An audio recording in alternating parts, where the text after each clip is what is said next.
తెలంగాణలోని gas cylinder వినియోగదారులకు కాంగ్రెస్ ప్రభుత్వం గుడ్ న్యూస్ వినిపించింది. ఇప్పటికే మహాలక్ష్మి పథకంలో భాగంగా 500 రూపాయలకే సబ్సిడీ గ్యాస్ సిలిండర్లు అందజేస్తోంది.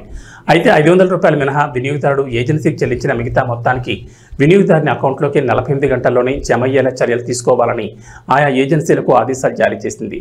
జమ చేయడమే కాకుండా చేసినట్లుగా మెసేజ్ కూడా పంపించాలని సూచించింది. తెలంగాణలోని గ్యాస్ సిలిండర్ల లబ్ధిదారులకు రేవంత్ రెడ్డి సర్కార్ శుభవార్త వినిపించింది. మహాలక్ష్మి పథకంలో భాగంగా 500 రూపాయలకే సబ్సిడీ గ్యాస్ సిలిండర్ హామీని అమలు చేస్తున్న విషయం తెలిసిందే. అయితే ఈ పథకంలో ముందుగా గ్యాస్ సిలిండర్కు పూర్తి నగదు చెల్లిస్తే ప్రభుత్వం సబ్సిడీ డబ్బులను లబ్ధిదారుల ఖాతాలో జమ చేస్తుంది.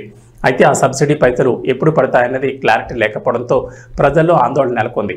కొంతమంది నెలైన డబ్బులు ఖాతాలో పడకపోవడం, మరికొందరికి అసలు సబ్సిడీ డబ్బులే రాకపోవడంతో తాము అర్హులమా కాదా అన్న అనుమానాలు వ్యక్తమవుతున్నాయి. ఈ క్రమంలోని రేవంత్ రెడ్డి సర్కార్ కీలక నిర్ణయం తీసుకుంది.